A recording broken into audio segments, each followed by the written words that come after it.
আজি মই উপস্থিত আছো পূব কলাডোবা, য'ত আজি উচ্ছেদ চলি আছে বাটুলি চৰ আৰু আইৰমাৰী চৰৰ ওচৰত। আৰু মই এই মুহূৰ্তত ইয়াত যি দেখা পাইছোঁ যে চৰ চাপৰিৰ যিসকল দুখীয়া কৃষক ভূমিহীন লোক, তেওঁলোকে ট্ৰেক্টৰত নিজৰ ঘৰৰ মাল বস্তু বুজাই কৰি তেওঁলোকে ইয়াৰ পৰা আহি আছে। কিন্তু এটা কথা মই আচৰিত হৈছোঁ যে কিছুদিন আগতে ইয়াত লাকিমাৰী, আইৰমাৰী আৰু গুলিৰ পাৰত আৰু গণেশ টাপু, য'ত ফৰেষ্ট এৰিয়া বুলি তাত উচ্ছেদ কৰা হৈছিল, তেতিয়া কিন্তু তেওঁলোকে ফৰেষ্টৰ মেপত বাটুলি চৰ আৰু আইৰমাৰীৰ এটা অংশৰ লগতে পূব কলাডোবাৰ এই অংশটো আৰু শিয়ালি চাপৰি এইখিনি ফৰেষ্ট এৰিয়াত নহয় বুলি এই এলেকাটোক উচ্ছেদ কৰা হোৱা নাছিল। কিন্তু আজি যি দেখা পাইছোঁ, যিখিনি ফৰেষ্ট এৰিয়াত পৰা নাই সেই এলেকাটো আজি উচ্ছেদ আৰম্ভ কৰিছে। বাটুলি চৰৰ পৰা আৰম্ভ কৰি ইয়াত আইৰমাৰীৰ ফালে উচ্ছেদ কৰিছে। আৰু তাতোকৈ আচৰিত কথাটো হ'ল যে ইয়াত চৰ চাপৰিত য'ত উচ্ছেদ চলি আছে, আপোনালোকে নিশ্চয় ভিডিঅ'ত দেখা পাই আছে, মই য'ত আহি এতিয়া থিয় হৈ আছোঁ, মোৰ পিছফালে ইয়াত এটা খুঁটি আছে। খুঁটিত এতিয়ালৈকে এই পুহ মাহত, এতিয়া মাঘ মাহ আহি পাব, এতিয়ালৈকে পানী আছে। আৰু এই পানীৰে ট্ৰেক্টৰবিলাক কোনোমতে পাৰ হ'ব পাৰে, আমি অন্য গাড়ীলৈ পাৰ হ'ব নোৱাৰোঁ। এই খুঁটিৰ মাজত যিবিলাক চৰ আছে, এই চৰ চাপৰিৰ এই পৰিত্যক্ত ভূমিত অসম চৰকাৰে ইয়াত একো স্কুল, কলেজ, ইউনিভাৰ্চিটি, ইণ্ডাষ্ট্ৰী একো কৰিব নোৱাৰিব। এইবিলাক পৰিত্যক্ত ভূমি, এই মাটি একমাত্ৰ কৃষিৰ কাৰণেই উপযোগী, বেলেগ একো কামৰ কাৰণে উপযোগী নহয়। গতিকে ইয়াত আমাৰ যিসকল দুখীয়া আৰু ভূমিহীন আৰু গৰাখহনীয়া আক্ৰান্ত লোকে ইমান দিন এই চৰবিলাকত থাকি তেওঁলোকে কৃষি সামগ্ৰী, বিশেষকৈ ৰবি শস্য উৎপাদন কৰি অসমবাসীৰ লগতে উত্তৰ পূৰ্বাঞ্চলৰ চাহিদা পূৰণ কৰি আছিল, আজি এই দুখীয়া কৃষকসকলক ইয়াৰ পৰা আকৌ উচ্ছেদ কৰি দিয়া হৈ আছে। গতিকে মই এই ভিডিঅ'ৰ জৰিয়তে অসম চৰকাৰক দাবী জনাইছোঁ যে আপোনালোকে এই চৰৰ মাটিটো কি কৰিব? ইয়াততো আপোনালোকে ইণ্ডাষ্ট্ৰী, স্কুল, কলেজ, টাউন একো বনাব নোৱাৰে। এইটো যিহেতু নদীৰ খুঁটিৰ মাজত, য'ত খুঁটিবিলাকত পানী এতিয়াও আছে, খুঁটিৰ মাজত এইবিলাক য'ত ৰাস্তা ঘাট নাই, যাতায়াতৰ সুব্যৱস্থা নাই, তাততো কৃষি কৰ্মৰ কাৰণে উপযোগী। চৰকাৰে যদি এই মাটিখিনিক পট্টা দি পেলাই এই ৰাজ্যৰ পৰা খাজনা ল'লে অসমৰ ৰেভিনিউ বহুত উন্নত হ'লেহেঁতেন।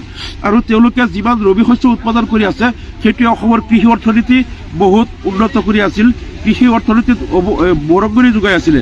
কিন্তু কেৱল আক্ৰোশমূলকভাৱে এই লোকসকল মুছলমান হোৱাৰ কাৰণেই, এই লোকসকল যাতে খেতি বাতি কৰি জীয়াই থাকিব নোৱাৰে, তেওঁলোক যাতে জীৱন নিৰ্বাহ কৰিব নোৱাৰে, তাৰ কাৰণে আক্ৰোশমূলকভাৱে চৰকাৰে ইয়াত আজি উচ্ছেদ আৰম্ভ কৰিছে। আনকি যি এলেকাটো বনাঞ্চলত পৰা নাছিল, ফৰেষ্টত পৰা নাই, তাতো উচ্ছেদ কৰি আছে। আৰু ইয়াত আৰু এটা আচৰিত কথা হ'ল, কেইদিনমানৰ আগতে কিছু ফৰেষ্ট গাৰ্ড আহি পেলাই স্থানীয় কেইজনমান দালালক লৈ পেলাই, দালালৰ সহযোগত বিভিন্ন লোকৰ পৰা তেওঁলোকে টকা উঠাইছিল। তেওঁলোকে বিঘাই প্ৰতি ৩,০০০ টকা তেওঁলোকে উঠাইছিল যে তোমালোকে টকা দিলে উচ্ছেদ কৰা নহ'ব।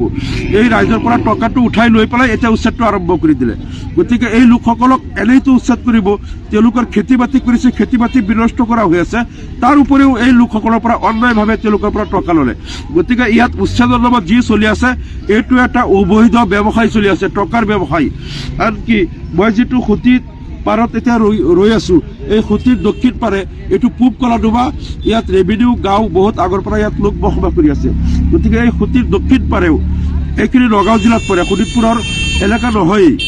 গতিকে মই সিদিনাও কৈছিলোঁ যে এই চৰবিলাক, গোটেই চৰবিলাক নগাঁও জিলাত পৰে। ব্ৰহ্মপুত্ৰ নদীৰ মূল খুঁটিৰ দক্ষিণ পাৰে নগাঁও, উত্তৰ পাৰে শোণিতপুৰ। কিন্তু দেখা গ'ল নদীৰ দক্ষিণ পাৰে শোণিতপুৰ জিলা প্ৰশাসনে আগ্ৰাসন চলাইছে, তেওঁলোকে ইয়াত উচ্ছেদ কৰিছে। উচ্ছেদ কৰিলে নগাঁও জিলা প্ৰশাসনে কৰিব, শোণিতপুৰ জিলা ইয়াত আহিব নোৱাৰে। তাৰোপৰিও পূব কলাডোবা গাঁও নগাঁও জিলাৰ অধীনত, ইয়াতো আহি পেলাই কিছুদিন আগতে ইয়াত উচ্ছেদ কৰোঁতে কিছু পাৰ্টা থকা লোকৰ ৪-৫জন লোকৰ ঘৰতো উচ্ছেদ চলাইছিল।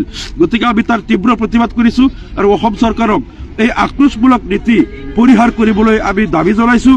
এই লোকসকল কেৱল মুছলমান হোৱাৰ কাৰণেই আপোনালোকে এই লোকসকলক বাৰে বাৰে এনেকৈ নিৰ্যাতন নকৰিব আৰু এই লোকসকলক খেতি বাতি কৰি অসমখনক, অসমৰ কৃষি অৰ্থনীতি টনকিয়াল কৰাৰ সুবিধাটো দিয়ক। এই হাজাৰ হাজাৰ বিঘা ভূমি ইয়াত পৰিত্যক্ত হৈ থাকিলে অসমৰ একো উন্নতি নহয়। ইয়াত চৰকাৰে একো ইণ্ডাষ্ট্ৰী বা স্কুল কলেজ একো কৰিব নোৱাৰে। গতিকে কমপক্ষেও ইয়াত লাগিলে কণ্টেক্সুৱেল ভিত্তিক হ'লেও আমাৰ এই যিসকল কৃষিজীৱী লোক আছে, এই কৃষিজীৱী লোকসকলক, কৃষকসকলক কণ্ট্ৰেক্টত দি হ'লেও চৰকাৰে যদি ইয়াৰ পৰা ৰেভিনিউ কালেক্ট কৰে, তেতিয়া ৰাইজেও চলিব পাৰে আৰু চৰকাৰৰ এটা ৰেভিনিউ সংগ্ৰহ হয়। গতিকে মই ৰাজ্য চৰকাৰক দাবী জনাইছোঁ যে আপোনালোকে এই ভূমিহীন লোকসকলক এনেকৈ হাৰাশাস্তি নকৰিব। আৰু আজি যিটো উচ্ছেদ আপোনালোকে কৰি আছে, এতিয়া ফৰেষ্টৰ এৰিয়াৰ বাহিৰতো কৰি আছে, ইয়াত কোনো চাওতা নাই কোনটো ফৰেষ্টৰ কিবা যিটো 1991 চনৰ যিকেইটা পিলাৰ আছিল ফৰেষ্টৰ, তাৰ পৰা বহু দূৰ আগুৱাই আহি এতিয়া পিলাৰবিলাক বহাইছে। আৰু কিছুদিন আগতে যোৱা বছৰ উচ্ছেদ হওঁতে যিখিনি ফৰেষ্টৰ বাহিৰত বুলি কৈছিল যে এইখিনি ফৰেষ্ট এৰিয়া নহয়, আজি দেখিছোঁ সেইখিনি উচ্ছেদ কৰি আছে, কৈ আছে এতিয়া এইখিনি ফৰেষ্টত পৰি গ'ল। গতিকে ইয়াত এটা বৈবতালি চলি আছে আৰু এই গৰীব সহজ সৰল লোকৰ পৰা পইচা লুটা এটা ধান্দা চলি আছে। এই ধান্দাটো বন্ধ হ'ব লাগে আৰু ফৰেষ্টৰ বাহিৰৰ উচ্ছেদটো বন্ধ হ'ব লাগে। আমি ৰাজ্য চৰকাৰক দাবী জনাইছোঁ। আৰু ইয়াত শোণিতপুৰ জিলাই আগ্ৰাসন যিটো চলাইছে এইটো বন্ধ হ'ব লাগে। আৰু এটা আমাৰ দাবী হ'ল যে ইয়াত যিসকল ভূমিহীন লোক আছে আৰু নদীৰ গৰাখহনীয়া আক্ৰান্ত লোক আছে, তেওঁলোকক চৰকাৰে বিকল্প ভূমি ব্যৱস্থা কৰক আৰু ভূমিৰ ব্যৱস্থা নকৰাকৈ উচ্ছেদ বন্ধ কৰক। আৰু সৰু সৰু শিশুসকলক লৈ এই ঠাণ্ডাৰ দিনত ৰাইজে ক'ত থাকিব তেওঁলোকৰ সংস্থাপনৰ এটা ব্যৱস্থা কৰক। নহ'লে ইয়াত কেৱল আক্ৰোশমূলকভাৱে 2026ত তেওঁলোকে ভোটৰ অংক কৰিবলৈ যে মুছলমানক অন্যায় অত্যাচাৰ কৰিলে হিন্দুসকলে বেছিকৈ ভোট দিব, এনেকুৱা এটা ভুল নেৰেটিভ লৈ চৰকাৰে এই নিৰ্যাতন আৰু হাৰাশাস্তিবিলাক বন্ধ কৰিবলৈ মই দাবী জনাইছোঁ।